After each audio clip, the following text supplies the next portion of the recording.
मनोभिष्टापितं येन भूतले स्वयं रूपा कदा मह्यं ददाति स्वपदान्तिकम्। वन्देऽहं श्रीगुरु श्रीयुतापदकमलं श्रीगुरुर्वैष्णवांस च श्रीरूपं साग्रजातां सहगना रघुनाथान्वितं तं सजीवं साद्वैतं सावधूतं परिजनासहितं कृष्णचैतन्यदेवं श्रीराधा कृष्णपादान् सहगना ललितां श्रीविशाखान्वितांश्च नमो ॐ विष्णुपादाय कृष्णप्रेष्ठाय भूतले श्रीमते भक्तिवेदान्त स्वामिनिति नामिने नमस्ते सरस्वती देवे गौरवाणी प्रचारिणे निर्विशेषा शून्यवादी पाश्चात्यदेशतारिणे नमो महावदन्याय कृष्णप्रेमप्रदायते कृष्णाय कृष्णचैतन्य नामिने गौरत्विषे नमः। हे कृष्णा करुणा सिन्धु दीनबन्धो जगत्पते गोपेश गोपिका कान्त राधाकान्त नमोऽस्तुते।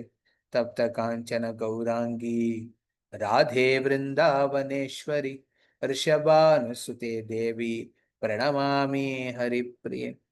वाञ्छाकल्पतरुभ्यश्च कृपा सिन्धुभ्येव च पतितानां पावनेभ्यो वैष्णवेभ्यो नमो नमः।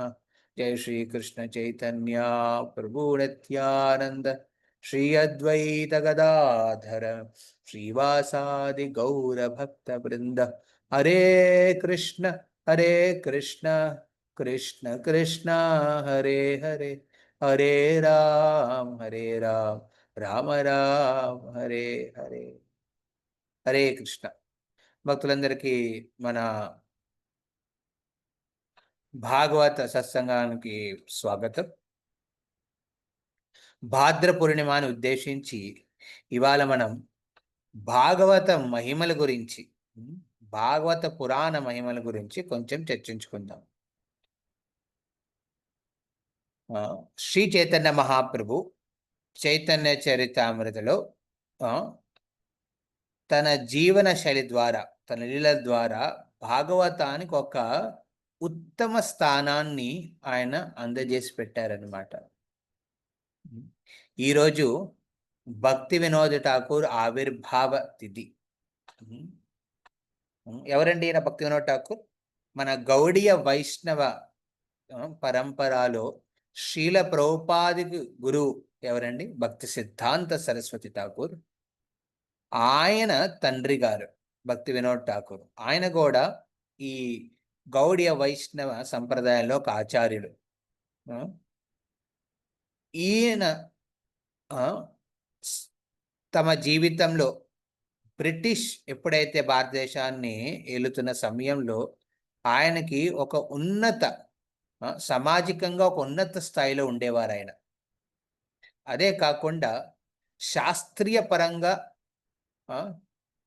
వైజ్ఞానిక పరంగా కూడా ఆ సమయంలో ఎంతో పేరు ప్రతిష్ట కలిగిన వ్యక్తి భక్తి వినోద్ ఠాకూర్. ఎప్పుడైతే ఆయన చైతన్య మహాప్రభు లీలలు విని ఆకర్షపడి తరువాత చైతన్య మహాప్రభు లీలలో ఆయన భాగవతాన్ని ప్రాముఖ్యతను గురించి తెలుసుకున్నారు. అలాగా శ్రీ భక్తి వినోద్ ఠాకూరు ఈ తమ లీలల ద్వారా భాగవతానికి ఒక ఉత్తమ స్థాయిని ప్రపంచానికి తెలియజేయాలనే ఉద్దేశంతో దేశవ్యాప్తంగా ఆయన ఒక ఉద్యమాన్ని స్టార్ట్ చేశారు. ఏ ఉద్యమం అండి? కృష్ణ చైతన్య ఉద్యమం. అప్పుడు దాకా భాగవతంకు ఉన్న విలువని ఎవ్వరూ తెలుసుకోలేకపోయారు. అందరూ విదేశీ ఆలోచనతో, బ్రిటిష్లు వచ్చినప్పుడు వాళ్ళందరూ ఆలోచన మార్చేశారు ప్రతి ఒక్కరిది. మన సనాతన ధర్మం గురించి హేళన చేసేవారు. అలాంటి సమయంలో భక్తి వినోద్ ఠాకూర్ భాగవతాన్ని ఆశ్రయించి చైతన్య చరితామణ ఆధారం మీద ఏం చేశారండి? గుణకీర్తన, కృష్ణ సర్వోత్మ భగవంతుడు కింద ప్రచారం చేశారు. ఆ, అదేవిధంగా భాగవతాన్ని అన్ని వేదాలలోనూ అతి ఉత్తమ శాస్త్రం కింద పరిగణించి చెప్పారన్నమాట. సో మన ఆచార్యులు కూడా ఏమంటాం వాళ్ళని వ్యక్తి భాగవతాలు అని అంటాం. భాగవతాలు రెండు రూపాలు, ఒకటి గ్రంథ భాగవతం, ఒకటి వ్యక్తి భాగవతం. గ్రంథ భాగవతం అనేది మనం మనం చేతిలో తీసుకుని ధ్యానపూర్వకంగా చదువుతాం, శ్రవణం చేస్తామన్నమాట. ఇంకోటి వ్యక్తి భాగవతం. వ్యక్తి భాగవతాలు అంటే తమ జీవితంలో భాగవత శిక్షలని అనుసరిస్తున్న వాళ్ళు, అవలంబించుకున్న వాళ్ళు, తద్వారా మొత్తం ప్రపంచానికి మొత్తం ప్రపంచానికి చాటి చెప్తున్నారు భాగవతంలో ఉన్న జ్ఞానాన్ని, భాగవతంలో ఉన్న విలువల్ని గురించి తమ జీవన శైలి ద్వారా అందరికీ తెలియజేస్తారు. అలాంటి వాళ్ళని వ్యక్తి భాగవతాలు అంటారు అనమాట. గ్రంథ భాగవత విలువ తెలియాలంటే ఏం చేయాలంటే మనం వ్యక్తి భాగవతుని ఆశ్రయించాలి. అలాంటి ఒక వ్యక్తి భాగవతుడు భక్తి వినోద్ ఠాకూర్. ఆయన ఎంతో శ్రద్ధతో భాగవతం మీద ఆధారపడి ఎన్నో ప్రచార కార్యక్రమాలు, ఎన్నో గ్రంథాలు, మరియు అదేవిధంగా ఎంతో మందిని భక్తికి తీసుకొచ్చారు. అందుకే ఆయన ఆచార్యులు అంటారు. సో మనం వ్యక్తి భాగవతం ద్వారా మనం గ్రంథ భాగవత విలువ తెలుసుకోవచ్చు. ఇది ఒక మహిమ భాగవతాన్ని. భాగవతం విలువ తెలియట్లే ప్రభు, చదువుతున్నాం కానీ అర్థం కావట్లేదు.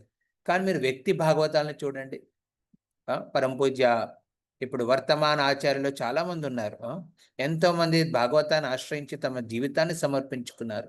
ఏ సంప్రదాయమైనా చూడండి, ప్రాముఖ్యంగా ప్రామాణికమైన సంప్రదాయాలు ఏదైనా చూడండి, వాళ్ళందరూ భాగవతాన్ని ఆశ్రయిస్తారు. బృందావనంలో ఒక ఆయన ఉన్నారు, ఆయన రోజు నిత్యం భాగవతాన్ని చదువుతాడు.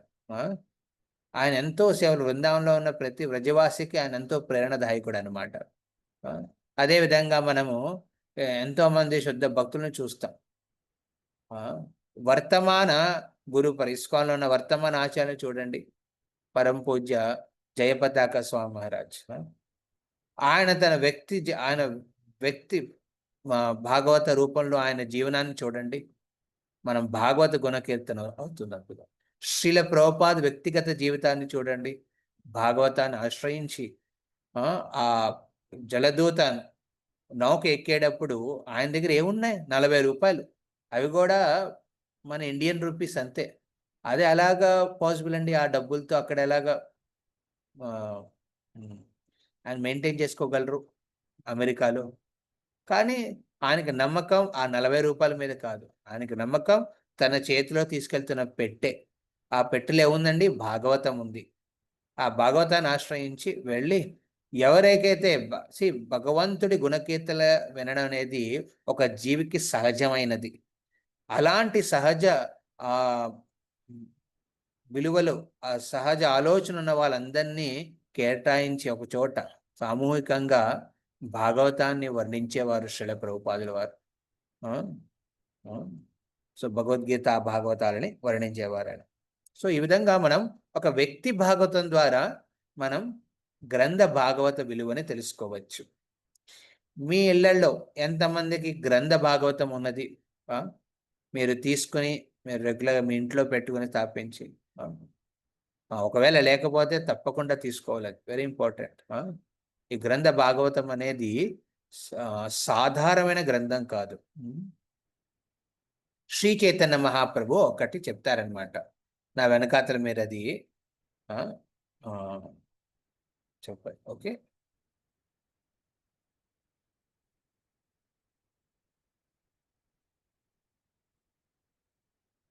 ఆరాధ్యో భగవాన్ వ్రజేశ తనయాస్. ఎవరైనా అన్మ్యూట్ చేసి చెప్పండి. ఇది శ్రీ చైతన్య మహాప్రభు కలియుగంలో కృష్ణ అవతారం. ఆయన స్వయంగా భాగవతాన్ని ఉద్దేశించి ఈ విధంగా చెప్తారనమాట. ఓకే, నా వెనకాతలు ఎవరైనా ఒకళ్ళు రిపీట్ చేయండి ఇది. ఆరాధ్యో భగవాన్ వ్రజేశ తనయాస్. ఆరాధ్యో భగవాన్ వ్రజేశో తనయా. తద్ధామ బృందావనం. తద్ధామ బృందావనం. రమ్యా కాచిత్ ఉపాసనా వ్రజవధూ రమ్యా కాచిద్ ఉపాసనా వ్రజవధూ వర్గేణ వా కల్పితా వర్గేణ వా కల్పితా శ్రీమద్భాగవతం ప్రమాణం శ్రీమద్భాగవతం ప్రమాణం అమలం ప్రేమా పుమార్థో మహాన్ అమలం ప్రేమాపువాదో మహాన్ శ్రీ చైతన్య మహాప్రభోర్ శ్రీ చైతన్య మహాప్రభో మతమిదం మతమిదం తత్రాధ్రన పరః. తత్రాత్రణ పరః. అర్ధ. సో ఆరాధ్య, ఇందులో చైతన్య మహాప్రభు ఆయన మతం అంటే ఆయన తన ఉద్దేశాన్ని ఇక్కడ వర్ణిస్తున్నారనమాట. ఏంటది? ఆరాధ్య, మనం ఆరాధించే భగవంతుడు ఎవరండి? వ్రజేశ తనయాస్. ఎవరు? మనం భజించే భగవంతుడు ఎవరండి? బృందావన కృష్ణుడు. అదే విధంగా బృందావన కృష్ణుడు ఉండే ధామం, పరమధామం ఏదండి? తద్ధామ బృందావనం. మనం ఆరాధించే ధామంలో అతి ఉత్తమ ధామాన్ని దేని మనం వర్ణిస్తామండి? బృందావనాన్ని. ఎక్కడైతే వ్రజేంద్ర కృష్ణుడు గోప గణాలతో గోపి సఖీలతో ఎన్నో లీలలు చేస్తారనమాట ఆ ప్లేసు బృందావనం. మూడవది ఉపాసన. రమ్యాత్ కాచిత్ ఉపాసన వ్రజవధూ వర్గేణ వా కల్పిత. ఆయన అంటారు పూజ చేయాలి, ఉత్తమ పూజ ఏ విధంగా చేయాలండి? రమ్యాత్ కాచిత్ ఉపాసన. ఏ విధంగా అయితే వ్రజవాసులో ఉన్న వ్రజ వధువులు గోపికలు కృష్ణుని ఆరాధించారో ఆ విధంగా మనం కృష్ణుణ్ణి పూజించాలి, ఉపాసన చెయ్యాలి. వాళ్ళు ఏ విధంగా ఆరాధించారు ఆ ఆరాధనని మనం కూడా అనుసరిస్తున్నాం అన్నమాట ఈ వైష్ణవ పరంపరలో. నాలుగవది ఏం చెప్తాడు? దీనికి ప్రమాణం ఎక్కడున్నది అంటే ప్రూఫ్ కావాలి కదా. మరి ఈ ప్రూఫ్ ఎక్కడంటే అది శ్రీమద్ భాగవతం ప్రమాణం. శ్రీమద్ భాగవతం అనే శాస్త్రం దీనికి ప్రమాణం. అమలం ప్రేమ తుమాహో, ఇది అమల పురాణం. ఇందులో ప్రేమ గురించి వర్ణించబడినది. ఆ విధంగా మనం మనం ఇలా చేయడం వల్ల ఏమవుతుంది? కృష్ణుని పూజిస్తున్నాం, బృందావన ధామాన్ని మనం కేంద్రంగా భావిస్తాం, వ్రజ వధువులుగా భగవంతుడికి మనం సేవ చేస్తాం. దీనికి భాగవతం ప్రమాణం కాబట్టి భాగవతాన్ని మనం ఆశ్రయిస్తాం. అలా చేయడం వల్ల మన జీవితంలో ఒక అర్థం, ఒక విలువ వస్తుంది అనమాట. ఆ విలువ ఏంటంటే అది కృష్ణ ప్రేమ. ప్రేమ పుమార్థో మహాన్. ఆ ప్రేమ మనకి కలుగుతుంది అనమాట, కృష్ణ ప్రేమ. ఈ విధంగా చైతన్య మహాప్రభు స్వయంగా ఇందులో వర్ణిస్తారనమాట. ఏ విధంగా అయితే భాగవతాన్ని ఆశ్రయించాలనేది. సో మనము ఒక వ్యక్తి భాగవతం, మహాప్రభు కృష్ణుడే, కానీ ఒక వ్యక్తి భాగవతం కింద మనకి ఒక ఇంపార్టెంట్ లెసన్ ఇచ్చారనమాట, భాగవతాన్ని ఎలా ఆశ్రయించాలనేది. ప్రమాణం అమలం. ఇది అమలం అంటే ఎలాంటి మలము, ఎలాంటి భౌతిక వాంఛలతో కూడిన మంత్రాలు, తంత్రాలు, యోగాలు అలాంటివి ఏమి ఉండవు భాగవతంలో. ఒక్క శుద్ధ కృష్ణ ప్రేమ తప్ప. అందుకే దాన్ని అమల పురాణం అంటారు భాగవతాన్ని. అందులో ఏ చాప్టర్ అయినా తీసుకోండి, ఏ శ్లోకం అయినా తీసుకోండి, అక్కడ ఏం వర్ణించబడి ఉంటాయి? శుద్ధ భక్తి గురించి వర్ణించబడతాయి. అందుకే దీన్ని ప్రమాణం అంటారు. రెండవది, రూప గోస్వామి చైతన్య మహాప్రభుకి శిష్యులైన రూప గోస్వామి, ఆయన కూడా ఒక వ్యక్తి భాగవతమైన మాట.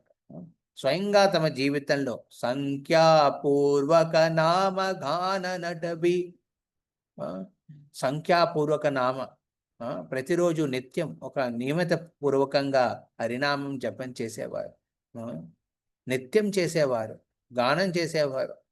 అలాగా శాస్త్రాల్ని వర్ణించేవారు. నానా శాస్త్ర విచారణైక నిపుణం ధర్మ సంస్థాపకౌ. ధర్మాన్ని స్థాపించడం కోసం ఎన్నో శాస్త్రాలను వర్ణించారు. ఆయన స్వయంగా అంటాడు, ఏమంటారు? 5 అంగాలు ఉన్నాయి. భగవంతుణ్ణి మీరు సేవ చెయ్యాలంటే 64 అంగాలు ఉంటాయి, భక్తి అంగాలు. అందులో ప్రాముఖ్యంగా ఆయన 5 వాటిని పాయింట్అవుట్ చేస్తారనమాట. 5ట్లో ఒకటి ఏంటండి అది? ఆ శ్రవణ భాగవత శ్రవణం అనమాట. భాగవతాన్ని చదవడం అనేది కూడా ఇంపార్టెంట్ ఆస్పెక్ట్. 64 ఉన్నాయి, కానీ 64 5ని ప్రామినెంట్ గానే తీసుకుంటాడు. అండ్ 5లో కూడా ఈ భాగవత శ్రవణం అనేది ప్రిన్సిపల్ ఉంటుందన్నమాట. అందుకే శ్రీల ప్రభుపాదులు ఇస్కాన్ స్థాపించినప్పుడు ప్రతి భక్తులందరికీ చెప్పారు, భాగవతాన్ని పోస్ట్ గ్రాడ్యుయేషన్ స్టడీ కింద. మీలో చదువుకున్న వాళ్ళు చూడండి, ముందు గ్రాడ్యుయేషన్ చేస్తారు, గ్రాడ్యుయేషన్ తర్వాత పోస్ట్ గ్రాడ్యుయేషన్ చేస్తారు. మన గ్రాడ్యుయేషన్ ఏంటంటే భగవద్గీత, వైష్ణవ గ్రాడ్యుయేషన్ అంటే భగవద్గీత, వైష్ణవ పోస్ట్ గ్రాడ్యుయేషన్ అంటే భాగవతం. ప్రభు నేను భాగవతం చదివేశాను అయిపోయింది, అలా కాదు. చదవడం కాదు, సాక్షాత్కారం ఉండాలి ఆ భాగవతానికి. చాలామంది చదువుతారు, చదువుతారు చెప్తారు, కానీ దాంట్లో ఉన్న భక్తి సారాన్ని మాత్రం గ్రహించలేరు. అందుకే శ్రీల చైతన్య మహాప్రభు స్వయంగా తమ జీవితం ద్వారా భాగవతాన్ని ఎలా చదవాలో కూడా చెప్పారు. భాగవత స్థానే భాగవత పొడియా, బెంగాలీలో ఉందన్నమాట ఈ శబ్దం. ఏంటది? భాగవత స్థానే భాగవత పొడియా. శ్రీ చైతన్య మహాప్రభు చెప్పారు, నువ్వు భాగవతం చదవాలంటే ఒక వ్యక్తి భాగవతం దగ్గర కూర్చుని చదవాలి. ఇక్కడే చెప్పారు, ఆన్లైన్ చెప్పలేదు ఆయన. ఆఫ్లైన్ గురించి చెప్పారు అనమాట. ఎనీవే, ఇది ఆధునిక దునియా. ఇప్పుడు ప్రపంచంలో కరోనా తర్వాత అన్ని మార్పులు వచ్చినాయి, మనం ఆన్లైన్ ఆశ్రయించాం. కానీ ఆన్లైన్ దాకా పరిమితం అయిపోకూడదు, మనం ఆఫ్లైన్లో కూడా వెళ్ళాలన్నమాట. ఆఫ్లైన్ వెళ్తేనే అప్పుడు మన వ్యక్తి భాగవతం సాంగత్యంలో ఉంటూ మన భాగవతాన్ని చదివితే అప్పుడు మన పరిపక్వత వస్తుంది మన జీవితంలో. సో అది చైతన్య మహాప్రభు చెప్పారు, భాగవత స్థానే భాగవత పొడియా. ఎక్కడైతే వ్యక్తి భాగవతాలు ఉన్నారో వాళ్ళ సాంగత్యంలో ఉంటూ చదవాలి. ఈ విధంగా ఎంతో మంది ఆచార్యులు భాగవతానికి విలువనిచ్చారు, ప్రాముఖ్యతనిచ్చారు. ఎందుకండి? ఇవాళ టీచర్స్ డే కదా.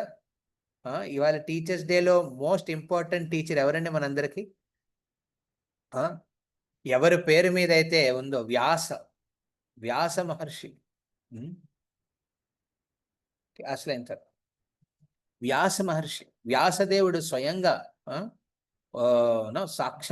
సాక్షాత్ భగవంతుడి రూపం ఆయన స్వయంగా సంతృప్తి పడలేదు. అన్ని వేదాలు రాశారు, అన్ని పురాణాలు రాశారు, ఇతిహాసాలు, సంహితాలు అన్నీ రాశారు, మహాభారతాలు అన్నీ రాశారు. అన్ని రాసిన హృదయంలో సంతృప్తి పొందలేదు. ఎప్పుడైతే ఆయన భాగవతాన్ని నారదముని ద్వారా తెలుసుకుని ఎప్పుడైతే శుద్ధ భాగవత వర్ణించడం స్టార్ట్ చేశారో అప్పుడు ఆయన కూడా ఏమైందండి?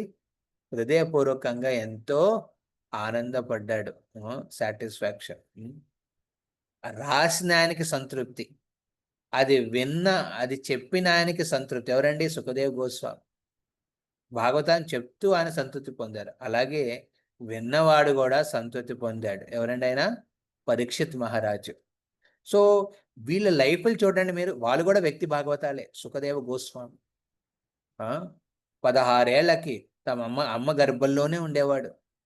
ఎప్పుడైతే బయటకు పిలిచారో అప్పుడు వెంటనే ఆయన భాగవతాన్ని ఆశ్రయించాడు. ఈ మాయాలోకంలో పడాలనే ఉద్దేశం లేదు ఆయనకి. అందుకే ఆయన తండ్రి గారు ఏం చేశారు? ఆయనకి భాగవతాన్ని చర్చించాడు.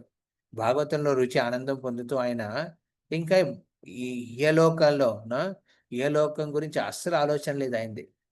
అందుకే ఆయన వెళ్ళి ఏం చేశారు? వెంటనే పరీక్షిత్ మహారాజుకి, మొత్తం ప్రపంచానికి రాజైన పరీక్షిత్ మహారాజుకి భాగవతాన్ని వర్ణించి మరి సంతృప్తి పొందాడు.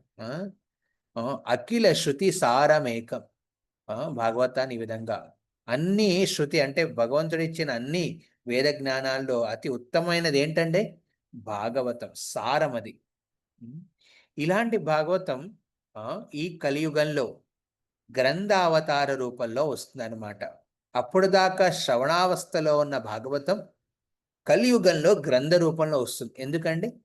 కృష్ణుడు ద్వాపరయుగ అంతంలో ఆయన ఈ ప్రపంచాన్ని వదిలి వెళ్ళిపోతారు. ఆయన వెళ్ళిపోతున్నప్పుడు ఆయనతో పాటు ధర్మం, జ్ఞానం అన్నీ కూడా వెళ్ళిపోతున్నాయి. కానీ ఆలోచించాడు, అరే ఈ విధంగా నేను అప్రకట్యం అవుతున్నప్పుడు ధర్మం కూడా వెళ్ళిపోతే ఇంకా ఈ కలియుగంలో నివసించే వాసులకి ఎలాగ నా సాంగత్యం దొరుకుతుంది అనే ఉద్దేశంతో ఏం చేశాడు? స్వయంగా కృష్ణుడు వెళ్తూ వెళ్తూ ఒక గ్రంథ అవతార రూపంలో ఆయన ఈ ప్రపంచానికి మళ్ళీ తిరిగి వచ్చారు. ఇది ఒక పుస్తకం కింద మనం ఆలోచించకూడదు భాగవతాన్ని. ఓకే, ఇది ఒక పుస్తకం పబ్లిష్ అయింది, మొదటి పబ్లికేషన్ వ్యాసదేవ్ చేశాడు, ఆ, దాని తర్వాత అది కాపీస్ ప్రింట్ అవుతూ అలా వచ్చినాయి నా దగ్గరికి, అలా అనుకోకూడదు దీన్ని. ఇది గ్రంథ రూపంలో ఉన్న సాక్షాత్ కృష్ణుడు అనమాట. అవును, కృష్ణుడు స్వయంగా ఈ కలియుగానికి కలియుగంలో వాసులందరికీ పురోగతి ఇచ్చే ఉద్దేశంతో ఈ రూపంలో వస్తాడనమాట కృష్ణుడు. ఆ అందుకే భాగవతంలో ఉన్న 12 స్కందాలను భగవంతుడు అంగాలతో పోలుస్తారనమాట. దీన్ని ఉద్దేశించి ఒక శ్లోకం మీకు షేర్ చేస్తాను, మీరు అందులో అది. ఓకే, హరే కృష్ణ.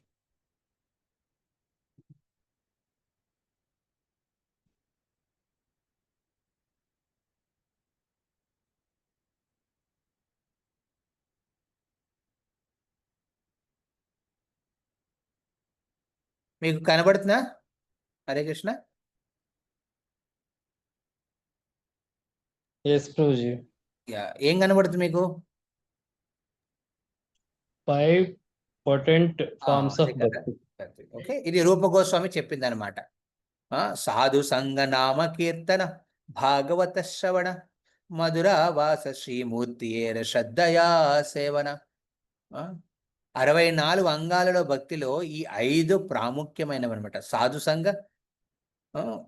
సంఘ అది కూడా ఆఫ్లైన్ ఇంపార్టెంట్ అనమాట. అలాగే నామకీర్తన అనేది 3 రకాలు. ఒకటి మనం చేసే జపం, రెగ్యులర్గా మనం కూర్చుని చేసే జపం. రెండవది కలిసికట్టి సామూహికంగా మనం భక్తులందరూ కలిసి చేసే సంకీర్తన.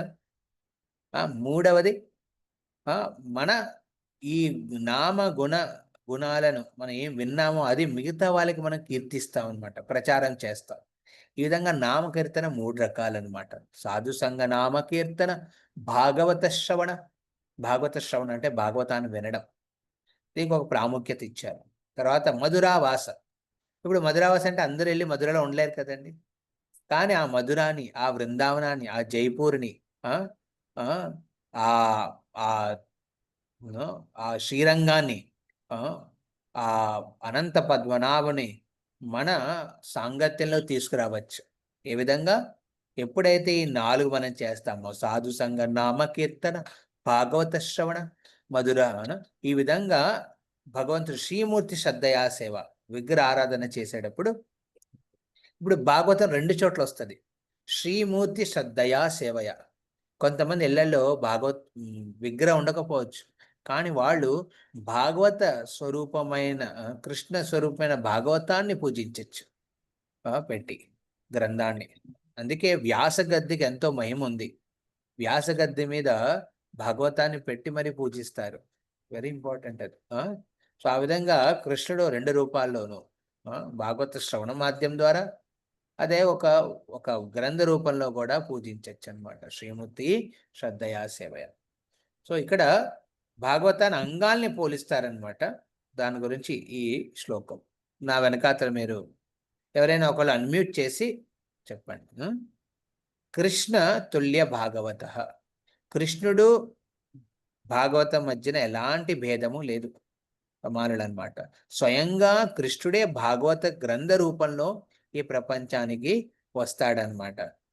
అలా వచ్చిన గ్రంథం కృష్ణుడు రూపం కాబట్టి ప్రతి గ్రంథాన్ని భగవంతుడు అంగంకి ప్రాతినిధ్యం వహిస్తుంది అనమాట. ఇది ఓన్లీ పోలిక పెట్టట్లేదు, ఇది పోలిక అనుకోకండి. ఇది ఏవ భాతి అనేది అసలు పోలిక కాదు, ఇక్కడ అక్కడ స్మరణం చేస్తారు. సో ఈ శ్లోకాన్ని వెనకాతల గౌరవించండి. ఓకే, పాదౌ యదీదౌ ప్రథమౌ ద్వితీయౌ.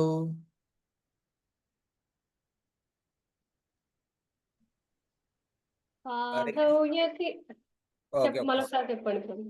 Yeah, yes.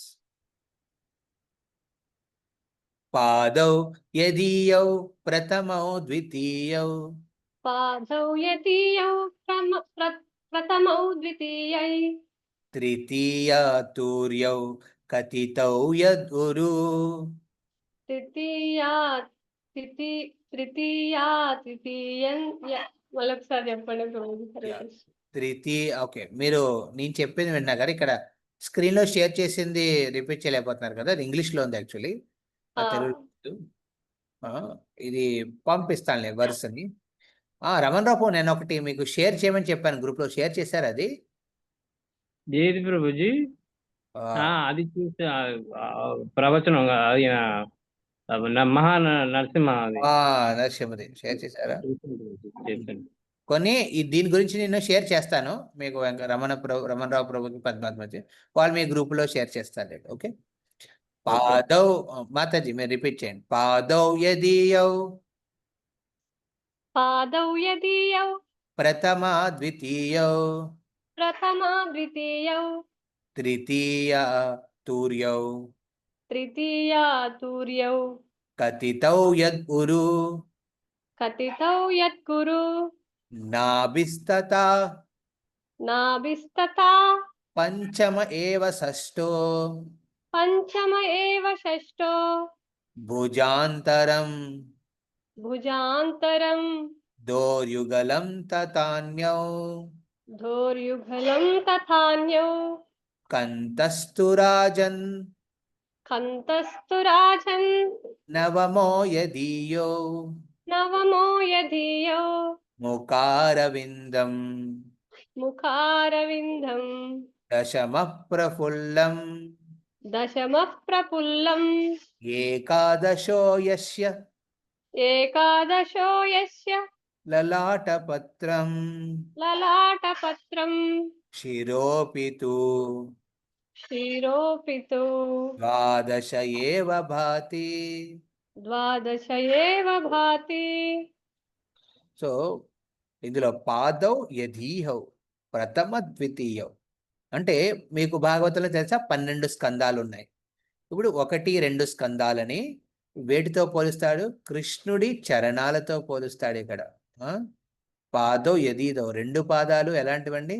ప్రథమ ద్వితీయం, మొదటి స్కందం కృష్ణుడి 1 చరణం, 2వ స్కందం కృష్ణుడు 2వ చరణం. తృతీయ తూర్యౌ కథితౌ యదురు. ఉరు అంటే జంగాలు, అంటే తొడలు. కృష్ణుడు తొడలని 3 and 4 స్కందాలతో పోలుస్తాడనమాట. తొడలు అనేది ఏంటండి? సృష్టి అవుతుంది అనమాట. తొడల ద్వారా సృష్టి చేస్తాడు భగవంతుడు. సో 3వ స్కందం 4వ స్కందాలు అలాంటి లీలలో వర్ణించబడి ఉన్నాయి. నాభిస్తథా, నాభి అంటే మన నాభి, ఓకే, బొడ్డు, భగవంతుడి బొడ్డు. అదేవిధంగా తథ అంటే ఛాతి, ఆయన ఛాతి బొడ్డును దేనితో పోలుస్తున్నారు? పంచమ ఏవ షష్ఠో, 5వ స్కందం భగవంతుడి నాభితో ప్రతినిధిస్తుంది అనమాట. అదేవిధంగా ఆయన ఛాతి 6వ స్కందం అనమాట. ఛాతి అనగానే ఏంటి? కృష్ణుడిది శ్రీనివాసం, శ్రీవత్సం ఉంటుంది అక్కడ భగవంతుడు, అక్కడ లక్ష్మి నివాసిస్తుంది అనమాట. అంటే భగవంతుడు పోషణిస్తాడు. 6వ స్కందంలో ఏ విధంగా భక్తుడికి పోషణిస్తాడో భగవంతుడు అలాంటి లీలలో వర్ణించబడిని. భుజాంతరం దోర్యుగలం, భుజాంతం అంటే 2 భుజాలు. భుజాలతో ఏం చేస్తామంటే మనం కార్యాలు చేస్తాం, కార్యాలు చేస్తాం. అదేవిధంగా రక్షణ ఇస్తాం. సో ఈ 2 భుజాలని వేటితో పోల్చారండి ఇక్కడ? దోర్యుగాలం తతాన్యం, తతాన్యం అంటే 7వ స్కందం 8వ స్కందం. 7, 8ని భుజాలతో పోలుస్తారు. తర్వాత భగవంతుడి కంఠం వస్తుంది, అద్భుతమైన కంఠం. కంఠస్థు రాజన్ నవమో యదీయో. నవం అంటే 9వ స్కందం భగవంతుడి కంఠంతో పోలుస్తారు. ఎంతో సుందరంగా ఉంటుంది. అక్కడ భగవంతుడి అన్ని అవతార లీలలన్నీ వర్ణించబడినాయి. అందులో ప్రథమంగా రామచంద్రుడి లీలలు కూడా వర్ణించబడినాయి. ముఖారవిందం దశమ ప్రఫుల్ల, భగవంతుడి ముఖాన్ని దేంతో పోల్చారంటే ఇక్కడ? దశమ స్కందం, 10వ స్కందం ఎక్కడైతే కృష్ణ లీలలు సంపూర్ణంగా వర్ణించబడినాయో విస్తారంగా వర్ణించబడినయో. సుఖదేవ గోస్వామి పరీక్షిత్ మహారాజ్కి 7 రోజుల్లో మొదటి మూడు రోజుల్లోనే 9వ స్కందం దాకా కంప్లీట్ చేశాడు ఆయన. మిగతా మూడున్నర టు 4 రోజులు ఆయన 10వ స్కందం, 11వ స్కందం, 12వ స్కందం చెప్పాడు ఆయన. ఈ విధంగా కృష్ణ లీలల మీద ఎక్కువ విస్తరణ చేశాడు ఆయన. ముఖారవిందం దశమ ప్రఫుల్లం, తర్వాత ఏకాదశో యశ్చ లలాటపత్రం. లలాటపత్రం అంటే ఇది. సో దీన్ని దేంతో పోల్చారండి? లలాటపత్రాన్ని 11వ స్కందం. ఇక్కడ ఆలోచన ఉంటుంది ముక్తి గురించి, వైరాగ్యం గురించి, జ్ఞానం గురించి. అందుకే మనం 11వ స్కందంలో కృష్ణుడు ఉద్ధవుడికి చెప్పిన గీత, ఉద్ధవ గీత అలాంటివి వర్ణించబడిని, ముక్తిని వర్ణించాయి. తర్వాత శిరోపి ద్వాదశ ఏవ భాతి, భగవంతుడి శిరస్సుని 12వ స్కందంతో వర్ణించబడింది. 12వ స్కందంలో ఏంటండి? ప్రళయం. ప్రళయం గురించి వర్ణించబడింది. ఈ విధంగా భాగవతాన్ని ఇక్కడ ఇలాంటి అన్ని భగవంతుడి అంగాలతో పోలుస్తారనమాట. సో ఇది మీరు వినే ఉంటారు, కానీ ఇందులో నేను కొంచెం, ఇప్పుడు మనకి ఎప్పుడు ఎంత అయింది? 12:40 అవుతుంది. ఓకే, ఒక 20 నిమిషాలు మనము ఒక్కొక్క స్కందంలోని లీలలు, ఆ పర్టికులర్ అంగాన్ని ఉద్దేశించి ఎందుకు పోల్చారు అనేది గురించి మనం ఒక్కొక్క లీలలు తీసుకుని మనం వర్ణిద్దాం. ఓకే. సో వ్యక్తిగతంగా మనం చూస్తే భాగవతం ఒక వ్యక్తిలాగా ప్రవర్తిస్తాడు మన జీవితంలో. విశేషంగా ఏ సాధకుడైతే భాగవతాన్ని ఆశ్రయిస్తాడో మొదటగా ఆ భాగవతం ఆ భక్తుడి జీవితంలో గురువు కింద ప్రవర్తిస్తుంది. గురువు అనేవాడు ఏం చేస్తాడు? అబ్జర్వ్ చేస్తాడు. శిష్యుడు ఏం చేస్తాడు? చెయ్యట్లేదు.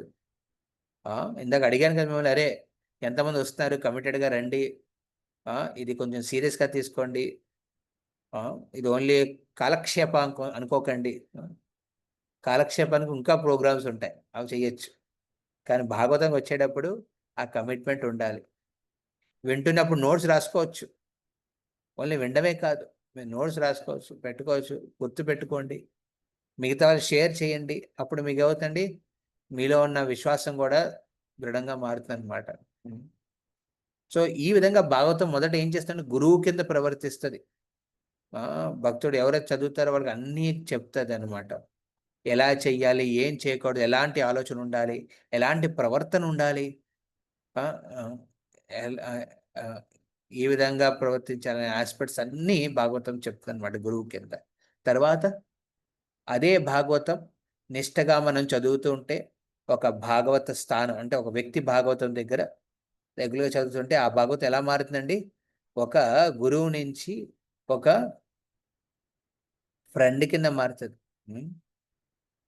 ఒక మాస్టర్ నుంచి ఎలా మారుతుందండి? ఒక ఫ్రెండ్ కింద మారుతుంది. ఫ్రెండ్ అనేవాడు ఏంటి? ప్రోత్సహిస్తాడు, ఉత్సాహపరుస్తాడు మిమ్మల్ని భక్తిలో ముందుకెళ్ళమని.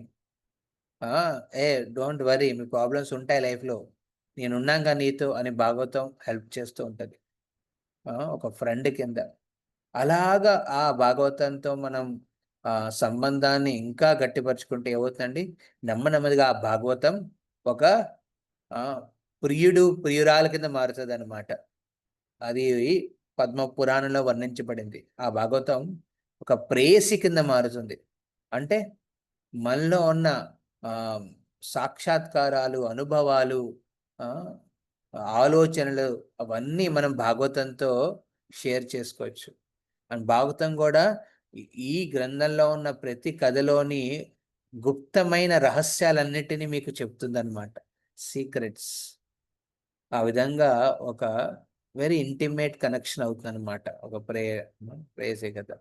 అది భాగవతం చేసే ఒక ఎఫెక్ట్. అందుకే ఈ గ్రంథాన్ని మనం ఒక గ్రంథం కింద తెలుసుకోవద్దు, ఇది ఒక సాక్షాత్ కృష్ణుడు అనమాట. కృష్ణుడు తన సాంగత్యాన్ని ఇస్తున్నాడు. ఎవరైతే నిత్యము భాగవత శ్రవణం చేస్తారో చూడండి, వాళ్ళకి కృష్ణ లీలలకి డ్రీమ్స్లో వస్తాయి. కృష్ణుడి గురించి విన్నారు, లేకపోతే ఏదైనా రాముడి గురించి విన్నారు, అవన్నీ వస్తాయి, స్మరణ అవుతాయి. మీ ఆలోచన కూడా మారుతుంది చూడండి నెమ్మదిగా. భాగవతం దానికే. అందుకే వ్యక్తి భాగవతాన్ని ఆశ్రయించి మనం గ్రంథ భాగవతాన్ని ఆ అర్థం చేసుకునే ప్రయత్నం చేయాలి. అందుకే ఇక్కడ ఏం చెప్తారు, ఆ ఈ విధంగా 12 అంగాలతో పోలుస్తూ ఆ ఆ పద్మ పురాణంలో తం ఆదిదేవం కరుణా నిదానం, అలాంటి ఆదిదేవుడైన కృష్ణుణ్ణి, కరుణామూర్తి ఈ భాగవతం, కరుణా నిధానం, తమాలవర్ణం సుహితావతారం.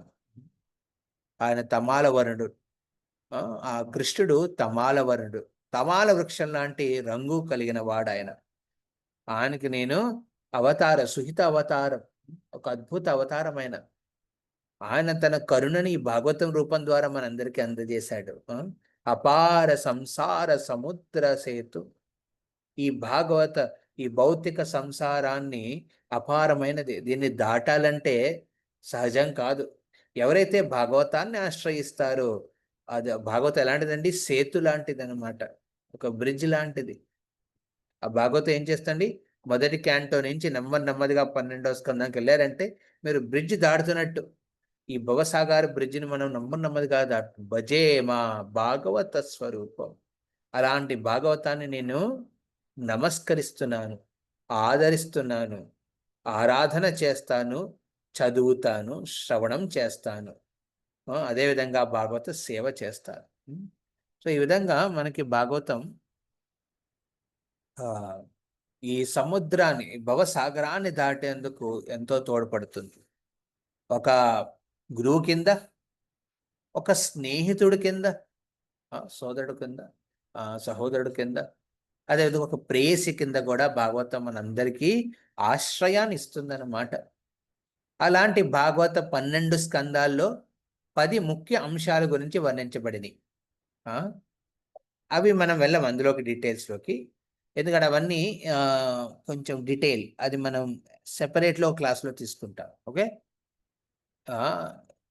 ఈ భాషలో 10 మూల సూత్రాల గురించి వర్ణించబడింది. ఓకే, భాగవతంలో 10 ఇంపార్టెంట్ టాపిక్స్. అత్ర, సర్గ, విసర్గ, స్థానం, పోషణం, ఉతి, ఆశ్రయ, ముక్తి, నిరోధ,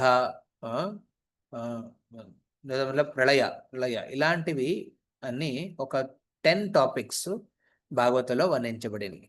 సో ఇప్పుడు మనం వాటి గురించి ఎలాబొరేషన్ మనం తర్వాత చేద్దాం, కానీ ఈ 10 ఏంటనేది కొంచెం చెప్తారు. ఓకే, ఈ 10 కూడా ఎక్కడెక్కడ ఉన్నాయి, మొదటి స్కందంలో కొన్ని వర్ణించబడినవి, రెండో స్కందంలో ఒక 3-4 కలిపి వర్ణించబడింది.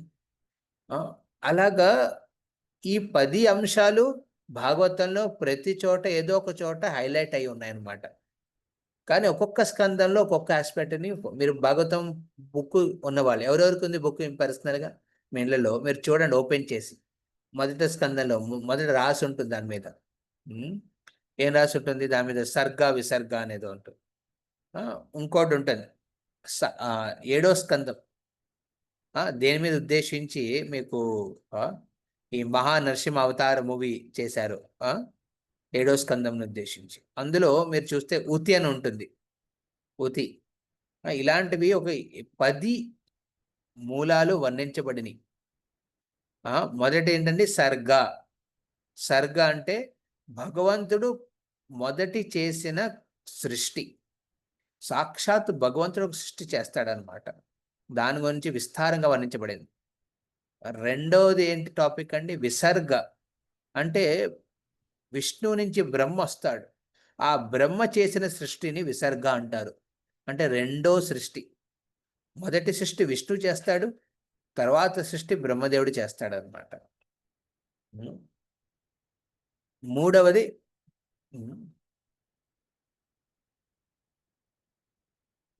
మూడవది స్థానం. స్థానం అంటే ఏ జీవరాశి ఎలాంటి గ్రహాల మీద, ఎలాంటి లోకాలలో ఉంటారనే గురించి వర్ణించబడేది స్థానం. స్థానం అంటే మీ ఇల్లు ఎక్కడండి, అలాగ వర్ణించబడి ఉందన్నమాట, ఏ జీవరాశి ఎక్కడ ఉంటుంది అనేది. పోషణం. పోషణం అంటే భగవంతుడు తన భక్తులకి సంరక్షణ ఇస్తాడు భక్తి రస ద్వారా. తర్వాత ఉతి. ఉతి అంటే మనం చేసే కార్య, ప్రవృత్తి అనమాట. ప్రవృత్తి ఎలా ఉంటుంది, మన ఆలోచన విధి ఎలాంటిది, అంటే ఒక కార్యం చేయాలనే ఉద్దేశం వస్తుంది అనమాట. అది దాన్ని ఉతి అంటారు. అది కూడా విస్తారంగా వర్ణించబడింది. 6 మన్వంతర, ప్రతి బ్రహ్మ రోజులోనూ మనువులు ఉన్నారనమాట. ఆ మనువుల రాజ్యాల గురించి, ఎప్పుడు ఎవరు వచ్చారు, ఏం లీలలు చేశారని గురించి వర్ణించబడేది. ఈశాను కథ, ఈశాను అంటే భగవంతుడు, కథ అంటే ఆయన లీలలు. అంటే భగవంతుడు దశావతార లీలలు తీసుకున్నారు. ఎన్నో ఇన్కార్నేషన్, ఎన్నో అవతారాలు ఎత్తాడనమాట. శ్రీరామచంద్రుడి లీల, పరశురాముడి లీల, ఇలాంటివన్నిటిని వర్ణించబడింది. నిరోధ, వరాహ లీల, వామన లీల. నిరోధ అంటే ప్రళయం. ప్రళయం అనేది బేసికల్గా ఒక 4 రకాల ప్రళయాలు ఉంటాయన్నమాట. మన ప్రతిరోజు నిత్య ప్రళయం అంటారు. అంటే మన శరీరం రోజు క్షీణిస్తూ ఉంటుంది అనమాట, నెమ్మదిగా రోజు రోజుకి. అలా క్షీణిస్తూ ఒక సమయానికి వృద్ధాప్యం వస్తుంది. ఆ వృద్ధాప్యం కూడా క్షీణిస్తూ నెమ్మదిగా ఆ శరీరంలో ఆత్మ ఇంకా ఉండలేదు, అప్పుడు మృత్యువుని పొందుతుంది. ఇది ఒక ప్రళయం, నిత్య ప్రళయం అంటారనమాట, నెమ్మదిగా క్షీణించడం. రెండో ప్రళయం నైమిత్తిక ప్రళయం. అంటే ప్రతి బ్రహ్మ రోజులోనూ యుగాలు ఎండ్ అయిన తర్వాత అప్పుడు అన్ని లోకాలు 14లో 7 లోకాలు అన్నీ మునిగిపోతాయి నీళ్ళల్లో.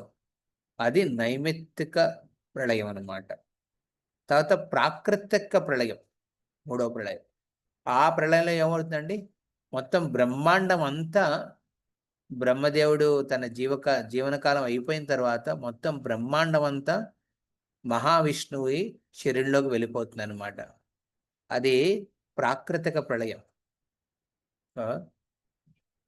4వది ప్రళయం ఏంటండి, ఈ ప్రపంచంలోని ఈ భౌతిక ప్రపంచం అనే ఆస్పెక్ట్ది మొత్తం అది వెళ్ళిపోతుంది అనమాట. ఓకే, సో నిత్య ప్రళయం, నైమిత్తిక ప్రళయం, ప్రాకృత ప్రళయం. ఈ ప్రళయంలో ఇది 4వ దాంట్లోది. ఈ ప్రళయంలో మొత్తం భౌతిక ప్రపంచం నుంచి అధిగమించి ఒక వ్యక్తి ఆధ్యాత్మిక ప్రపంచానికి చేరుకోవడం, అలాంటి దాన్ని అదొక ప్రళయం అన్నమాట. ఇలాగ 4 ప్రళయాల గురించి వర్ణించబడింది. సో నిరోధ. తర్వాత ముక్తి. ముక్తి అనేది ముక్తి, లిబరేషన్. ఈ భౌతిక ప్రపంచం వెళ్ళడం అనేది ముక్తి, దాని గురించి వర్ణించబడి ఉన్నది. అండ్ ఆశ్రయ, భగవంతుని ఏ విధంగా ఆశ్రయించాలి దాని గురించి వర్ణించబడి ఉంది. ఓకే, సో ఈ విధంగా మనం చూస్తే భాగవతం అతి అద్భుతమైనది అనమాట. ఈ భాగవతంలో ప్రతి గ్రంథము ఒక్కొక్క దాని ఆశ్రయతత్వం. అందుకే భాగవతాన్ని మనం సరిగ్గా అర్థం చేసుకోవాలి. అండ్ ఒక వ్యక్తి భాగవతాన్ని ఆశ్రయిస్తూ ఈ భాగవతాన్ని చదవాలి. ఓకే, మీలో ఎంతమంది భాగవతం స్టడీ స్టార్ట్ చేశారు? హరే కృష్ణ.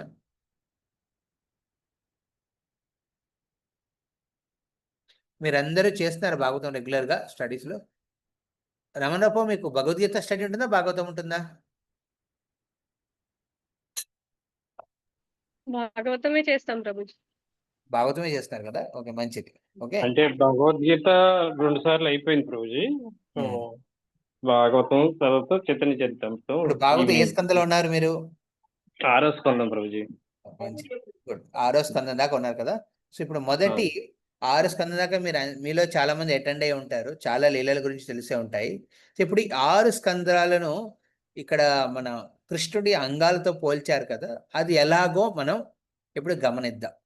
ఎందుకంటే ఆ విధంగా మనం భాగవతాన్ని మనం ప్రాపర్గా అర్థం చేసుకోగలం. కోణం అన్నమాట ఇది. ఓకే, సో బేసికలీ నిన్న సింధీ గ్రూప్ వాళ్ళకి నేను తీసుకున్నప్పుడు అడిగాను అనమాట, వాళ్ళు ఏ క్యాంటో చదువుతున్నారు. వాళ్ళు అన్నారు ఇప్పుడు 5వ స్కందం చదువుతున్నారు. 5వ స్కందం వాళ్ళు రెగ్యులర్గా చదువుతున్నారు కలిసి. సో కలిసి చదువుతున్నప్పుడు అన్నాను, చూడండి, మీరు 5వ స్కందం చదువుతున్నప్పుడు భగవంతుడి నాభిని స్మరించండి. అంటే చదివే ప్రతి శ్లోకం, ప్రతి కథనం అందులో ఉన్నది, దాన్ని మీరు ఆ పర్టికులర్ అంగాన్ని స్మరించే ధ్యానం పెరిగేటట్టుగా చూసుకోవాలి. అది అదేనా మీకు? ఇప్పుడు మీరు 6వ స్కందం, 6వ స్కందం అంటే ఏంటి భగవంతుడిది? ఇప్పుడు 6వ స్కందం చదువుతున్నారు కదా, సో ఏంటది? మన అంగాలతో పోల్చాం కదా, ఎవరు రాసుకున్నారు అవి? ఇవన్నీ మీరు రాసుకుని ఉంటాయి, లేకపోతే ఎలాగ అది వింటాం బాగుంది పూజ బాగుందని విని వదిలేస్తే అవ్వదు, రాసుకోవాలి. హరే కృష్ణ ప్రభుజీ వక్షస్థలం. వక్షస్థలం, భగవంతుడు ఛాతీతో, ఛాతీ దగ్గర భగవంతుడు ఏం చేస్తాడు, తన భక్తులకి పోషణ ఇస్తాడనమాట. ఇప్పుడు 6వ స్కందంలో మీరు చదువుతూ ఉంటుంటే ఎన్నో లీలలు వస్తాయి. ఆ లీలలన్నింటినీ మీరు భగవంతుడి రక్షణ గుణాన్ని, అంటే తన భక్తుల్ని ఏ విధంగా సంరక్షిస్తాడు అనే ఆస్పెక్ట్ మీద మీరు ధ్యానం పెడితే, ఆ విధంగా భగవంతుడు మీరు ఆ, అంగాన్ని ధ్యానం అంటే వక్షస్థలాన్ని మీరు ఛాతిని మీరు స్మరిస్తున్నట్టు అనమాట. శ్రీనివాస ని స్మరిస్తున్నట్టు అనమాట. సో ఆ విధంగా భాగవతాన్ని మనం చదవాలి. మెడిటేషన్ ఉండాలన్నమాట ప్రతి అంగానికి. ఓకే, మొదటి స్కందం అంటే చరణాలు, 2వ స్కందం చరణాలు, 3, 4 తొడలు, 5 నాభి, 6 వక్షస్థలం, 7, 8 భుజాలు, 9 కంఠం, 10 ముఖారవిందం, 11 లలాటపట్టం, తర్వాత 12 శిరస్సు భగవంతుడిది. ఈ విధంగా అవి చదివేటప్పుడు మనకి అలాంటి ఆలోచనలు, ఇలాంటి ధ్యానం ఉంటే అప్పుడు ఆ చదువు, మనం చదివేది, మనం వినేది, వాటన్నిటికీ ఒక ఎఫెక్ట్ వస్తుంది అనమాట చెప్పండి. ఓకే, ఇప్పుడు మనం ఒక్కొక్క క్యాంటోలో కొన్ని లీలలు ఉన్నాయి. ఓకే, ఇప్పుడు మొదటి 2 స్కందాలను భగవంతుడు చరణాలతో పోలుస్తారు. ఎందుకంటే మొదటి స్కందంలో మీరు అబ్జర్వ్ చేస్తే, మొదటి స్కందం 19 అధ్యాయాలు అన్నిటి కలిపి శ్రీమద్ భాగవతం ఇతిహాసం గురించి చెప్తాడు. శ్రీమద్ భాగవతం ఎలా ప్రాకట్యమయ్యింది, అందులో పరీక్షిత్ మహారాజు గురించి, తన జీవనంలో ఏవయింది, ఏ విధంగా వస్తాడు, తర్వాత సుఖదేవ్ గోస్వామి గురించి, నారద వ్యాసుల మధ్యనున్న సంభాషణ ద్వారా తెలుస్తుంది భాగవతం రాయాలి అని. అంటే భాగవతం ప్రాకట్యం అవ్వడానికి కావలసిన ప్రముఖ లీలలన్నిటినీ మొదటి స్కందంలో వర్ణించు. మీరు నేను చెప్పాను ఆల్రెడీ, అందులో వర్ణించబడి ఉన్నాయన్నమాట మొదటి స్కందంలో.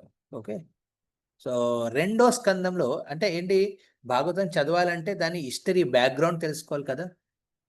ఇప్పుడు ఒక మూవీలో హీరో ఎంటర్ అవుతాడు అనమాట. హీరో ఎంటర్ అవుతున్నప్పుడు హీరో గురించి బ్యాక్గ్రౌండ్ ఏముండదు, నార్మల్గా చూపిస్తారు. తర్వాత ఎవరో ఒకరు వస్తారన్నమాట, సడన్గా వచ్చి వాడి బ్యాక్గ్రౌండ్ చెప్తారనమాట.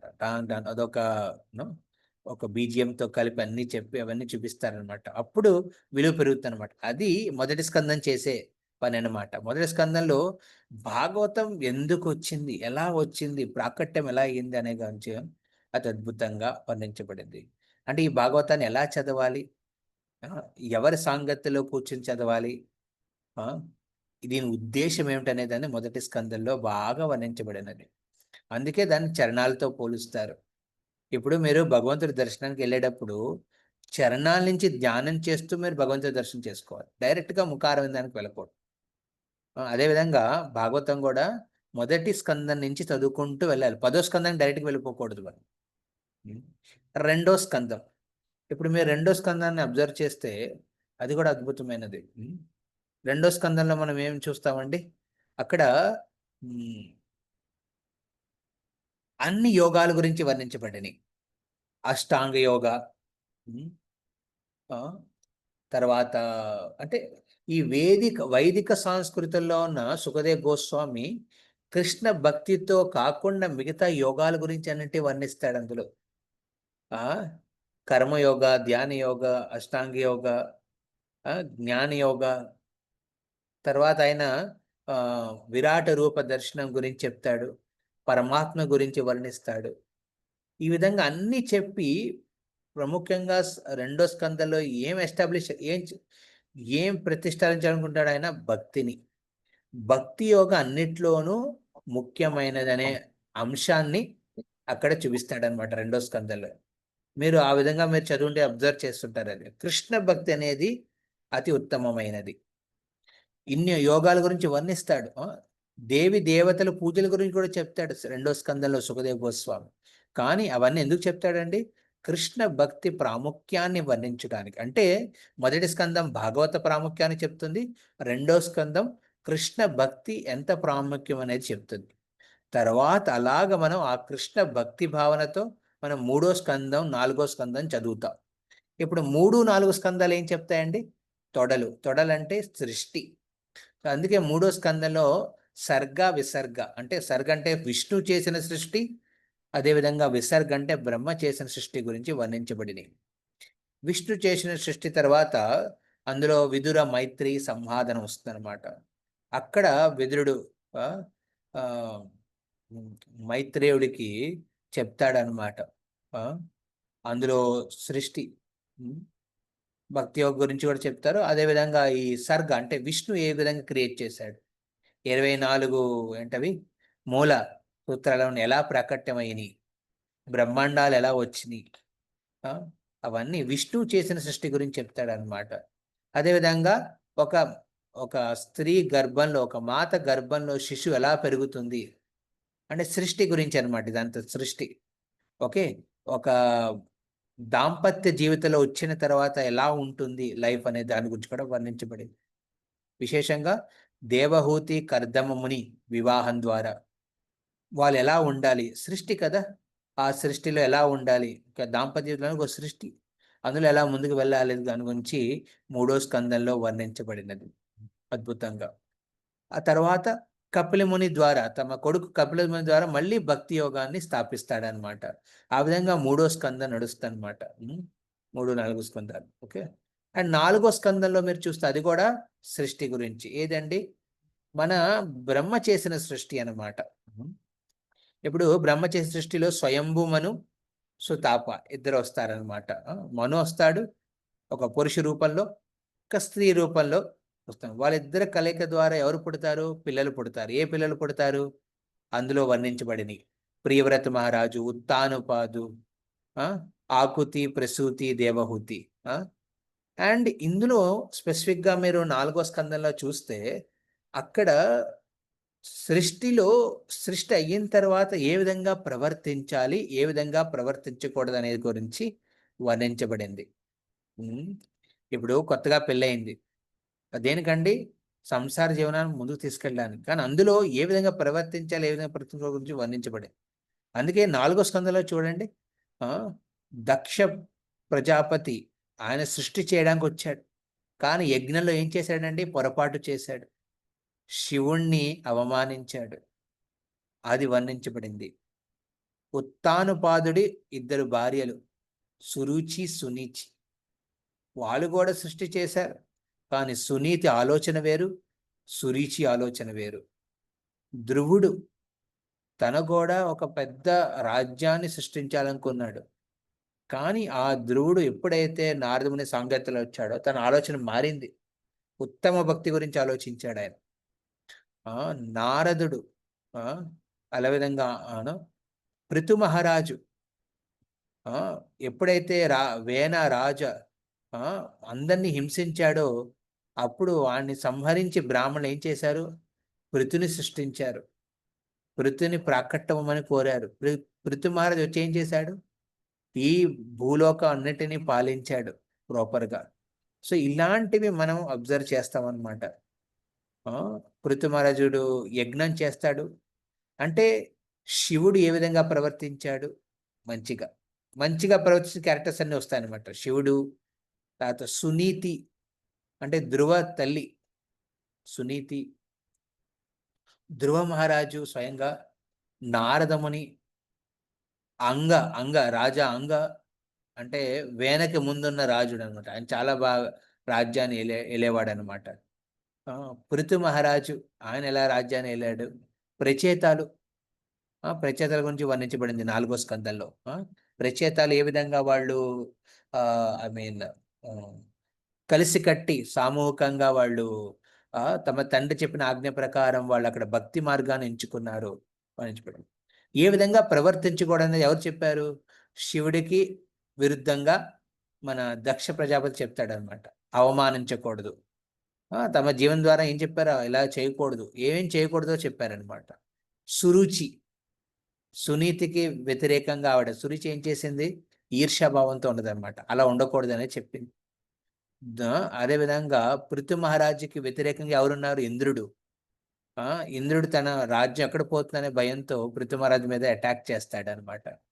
ఇలాంటి ఆస్పెక్ట్స్ అన్ని అంటే ఏ విధంగా ప్రవర్తించాలి, ఏ విధంగా ప్రవర్తించకూడదు అనే ఆస్పెక్ట్స్ గురించి పనిచుకోడు. వేన రాజు ఎలా ఉండకూడదు అనేది చెప్తాడు తన జీవన ద్వారా. ఈ విధంగా 4వ స్కందంలో సృష్టిలో ఇది ముఖ్య అంశం అనమాట. ఎలాంటి ఆలోచనతో ఉండాలి. ఇప్పుడు గర్భాధాన సంస్కారం అయ్యేటప్పుడు తల్లి తండ్రి ఎలాంటి ఆలోచనతో ఉంటారు, పిల్లలు అలా పుడతారు. సో ఎలాంటి ఆలోచన ఉండాలి, మంచి ఆలోచన, చెడు ఆలోచన ఆస్పెక్ట్ కూడా మీద కూడా ఇక్కడ 4వ స్కందంలో వర్ణించబడినది. తర్వాత 5వ స్కందం, మనం 6 దాకా వెళ్దాం ఎందుకంటే మీరు 6వ స్కందంలో ఉన్నారు కాబట్టి. 5వ స్కందంలో నాభి. భగవంతుడి నాభి నుంచి ఎవరు వస్తారండి? బ్రహ్మ వస్తాడు. సుఖదేవ్ గోస్వామి ఇక్కడ ఫర్దర్ అంటే బ్రహ్మ చేసిన మిగతా సృష్టి గురించి వర్ణిస్తాడనమాట. ఏదండి? బ్రహ్మ ఉత్తానుపాద వస్తాడు. ఉత్తానుపాద తర్వాత ఆయన కాలం చేసిన తర్వాత ప్రియవ్రతుడు వస్తాడనమాట. ప్రియవ్రతుడు తన కుమారుతో కలిసి లోకాలను ఎలా సృష్టించాడో దాని గురించి చెప్తాడు. అండ్ ఇందులో ప్రియవ్రత మహారాజుడి రాజ్యంలో అంటే తన వంశంలో ఎంతో మంది మహారాజులు వచ్చారు. అగ్నిధర, నాభి, ఇలాగా మనకి ఋషభదేవుడు, వీళ్ళ ద్వారా ఇది కూడా ఒక సృష్టి కదా. భగవంతుడి నాభి ద్వారా వీళ్ళు కూడా సృష్టించబడ్డారు. అలాగా ఋషభదేవుడు, తర్వాత భరత మహారాజుడు, 5వ స్కందంలో భరత మహారాజుడి 3 జీవితాల గురించి చెప్తారు. వీళ్ళందరూ ఎలా వచ్చారండి?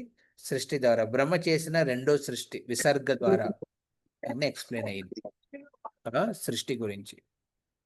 అదేవిధంగా 5వ స్కందంలో 2వ భాగంలో పోషణ, స్థానం అంటే ఏ లోకం ఎక్కడున్నది దాని గురించి విస్తారంగా వివరించబడింది. 14 లోకాల గురించి వర్ణించబడింది, నరక లోకాల గురించి వర్ణించబడినది. ఇది 5వ స్కందం. అలాగా మీరు ఇప్పుడు 6వ స్కందంలోకి వచ్చారు. 6వ స్కందంలో భగవంతుడి వక్షస్థలం, భగవంతుడు ఏ విధంగా పోషణ ఇస్తాడు తన భక్తులకి. ఇందులో ఇది ఎలా స్టార్ట్ అవుతుంది? 6వ స్కందం అజామిలుడి కథ ద్వారా. అజామిలుడు చూడండి, భక్తుడే కానీ అప్పుడప్పుడు ఏమైందండి, కాలు జారుతాడనమాట. భక్తులు కూడా అప్పుడప్పుడు కాలు జారుతారనమాట, తప్పులు చేస్తారు. అలా తప్పులు చేసిన భగవంతుడు ఏం చేస్తాడో వాళ్ళని దయాస్వరూపుడై క్షమిస్తాడనమాట. ఎంటైర్ అజామిల ఆ లీలంతా భగవంతుడి నామాశ్రయం ద్వారా ఎలాంటి వ్యక్తులైనా మళ్ళీ తిరిగి వాళ్ళ ఉత్తమ స్థాయికి చేరుకోగలరు. ఇది భగవంతుడి ఇచ్చే సంరక్షణ. అదేవిధంగా సుఖదేవ్ గోస్వామి దక్ష ప్రజాపతికి పుట్టిన మిగతా అంటే బ్రహ్మదేవుడి బ్రహ్మదేవుడు చేసిన క్రియేషన్లో ఇంకోటి, దక్ష ప్రజాపతి ఇంకా కుమారులను పుట్టిస్తాడు. ఆ కుమార్తెల ద్వారా ఈ ప్రపంచంలో జీవరాశి అంతా వస్తుంది. దాని గురించి వర్ణించబడింది. వృత్రాసుడు ఇంద్రుడి గురించి వృత్రాసుడు ఎవరండి? ఈయన ముందు చిత్రకేతు మహారాజు, ఏదో తప్పు అయింది ఒకటి, కానీ భగవంతుడు వృత్రాసుని ఏ విధంగా సంరక్షిస్తాడో దాని గురించి వర్ణించబడింది. అంటే అప్పుడప్పుడు భక్తులు తమ జీవితంలో భక్తి మార్గంలో కిందకు దిగజారిపోతారనమాట. వాళ్ళని మళ్ళీ పైకి లేపడం ఇది భగవంతుడు చేసే ప్రయత్నం అనమాట. సో అదేవిధంగా దితి, ఇంద్ర, ఇది కూడా 6వ స్కందంలో వస్తుంది. ఇంద్ర దితి గర్భంలో ఉన్న శిశువుల్ని చంపాలనుకుంటాడు. దితి ఏమో అలాంటి శిశు కొడుకుకి జన్మ ఇవ్వాలనుకుంటుంది, ఎవరైతే ఇంద్రుని చంపాలనుకుంటారు. కానీ ఇద్దరిలో మార్పు వస్తుంది. దితి కూడా మారుతుంది, ఇంద్రుడు కూడా మారుతాడు. ఈ విధంగా వక్షస్థలం ద్వారా కృష్ణుడు ఏం చేస్తాడండి? తన భక్తులు ఎవరైతే అప్పుడప్పుడు అప్ అండ్ డౌన్ అవుతూ ఉంటారో ఆ భక్తులకి ప్రోత్సహిస్తూ పైకి తీసుకొస్తాడు. బ్రదరా శ్రీమద్ భాగవతంకి జై. ఇప్పుడు 7, 8, 9 అందులో మిగతా కూడా వస్తూ ఉంటాయి వర్ణించబడే అంగాలు. సో ఈ విధంగా ధ్యానిస్తూ మీరు లీలను వినండి. అప్పుడు మీకు బాగా అంటబడతాయి అవన్నీ, అంటే మీకు అవన్నీ బాగా గుర్తుకుంటాయి లీలలన్నీ. ఓకే, హరే కృష్ణ. బ్రదరా శ్రీమద్ భాగవతంకి జై. అదేవిధంగా ఈ భాద్ర పూర్ణిమ సందర్భంగా మీలో ఎవరైతే ఇళ్లలో ఇప్పుడు దాకా భాగవత గ్రంథాన్ని మీరు తీసుకొని పెట్టుకోలేదో తప్పకుండా తీసుకోండి. ఇన్ఫ్యాక్ట్ ఇది పద్మపురాణం కూడా వర్ణించబడింది. ఈ గ్రంథాన్ని ఎవరైతే సొంతంగా స్థాపించి పూజించి ఆ భాగవతాన్ని శ్రవిస్తారో వాళ్ళకి వైకుంఠ ప్రాప్తం ఉంటుంది. ఉమ్. విశేషంగా భాద్ర పూర్ణిమ రోజున ఎవరైతే దీన్ని దానంగా ఇస్తారు కూడా వాళ్ళకు కూడా ఇది ఉంటుంది. ఒకవేళ ప్రభుజీ నా దగ్గర ఉంది భాగవతం, నేను ఇంకోళ్ళకి ఇస్తాననే ఉద్దేశం ఉంటే మిగతా వాళ్ళకి ఇవ్వండి. అది మీరు పర్సనల్గా తీసుకుంటానంటే తీసుకోండి. మీరు మీ లైక్ రమణ్ రావుపురం కాంటాక్ట్ అవ్వచ్చు, లేకపోతే పద్మావతి మాతని కాంటాక్ట్ అవ్వచ్చు. బట్ ఇది ఇంపార్టెంట్. భాగవతాన్ని ఇళ్ళలో ప్రతిష్ఠించి రెగ్యులర్గా భాగవతాన్ని స్వయం కృష్ణుడు అన్నమాట. ప్రభుజీ నా మొబైల్స్లో ఉంది కదా, వేదాబేస్లో, ల్యాప్టాప్స్లో ఉంది కదా ప్రభు, అందులో చూసి చదువుకుంటాను. అప్పుడు మనం భగవంతుడి రూప అంటే భగవంతుడు సాక్షాత్ ఆ గ్రంథ రూపంలో ఉన్న దాని ఉండదు. ఒకటి మీరు అర్థం చేసుకోవాలి, మనం ఎన్నో వాటికి ఖర్చు పెడతాం, విలువ ఇస్తాం, విలువ ఇచ్చేవాడికి ఖర్చు పెడతాం. ఆ విలువ ఇచ్చే ఆస్పెక్ట్ మనకుంటే అప్పుడు ఖర్చు పెట్టి మనం సొంతంగా మన దగ్గర ఉండాలి. చాలామంది అంటారు ప్రభుజీ ఒక భాగవతం స్నేహితుడి కింద మారాలంటే ఏం చేయాలి? ముందు భాగవతం తీసుకో. భాగవతాన్ని నువ్వు ఎక్కడికి వెళ్ళినా ప్రయాణం చేసినప్పుడు కూడా నీ చేతిలో భాగవతం ఉండాలి. ఏ స్కందం చదివితే ఆ స్కందాన్ని చదువుకుంటూ దాన్ని తీసుకెళ్ళు. పర్సనల్గా ఉండాలి. ఏ విధంగా మన పర్సనల్ మొబైల్స్ ఉంటాయో కదా, పర్సనల్ మొబైల్స్ ఉంటాయి. ఇళ్ళల్లో 10 మంది ఉన్నా 10 మందికి 10 మొబైల్స్ ఉంటాయి. ఒక కామన్ మొబైల్ ముందు ఎలా ఉండేది, ల్యాండ్ లైన్ ఉండేది అంతే. అందరూ వచ్చి అక్కడే దాన్ని తిప్పుతూ వాయిస్తూ దాన్ని మాట్లాడేవారు. ఓకే, ఇప్పుడు అలా కాదు, మొబైల్స్. ఇప్పుడు ప్రతి ఒక్కరికి ఒక్కొక్క మొబైల్ ఉన్నప్పుడు అట్లీస్ట్ ఒక ఫ్యామిలీలో ఒక భాగవతం సెట్ అయినా ఉండాలి. ఇంపార్టెంట్ ఇది.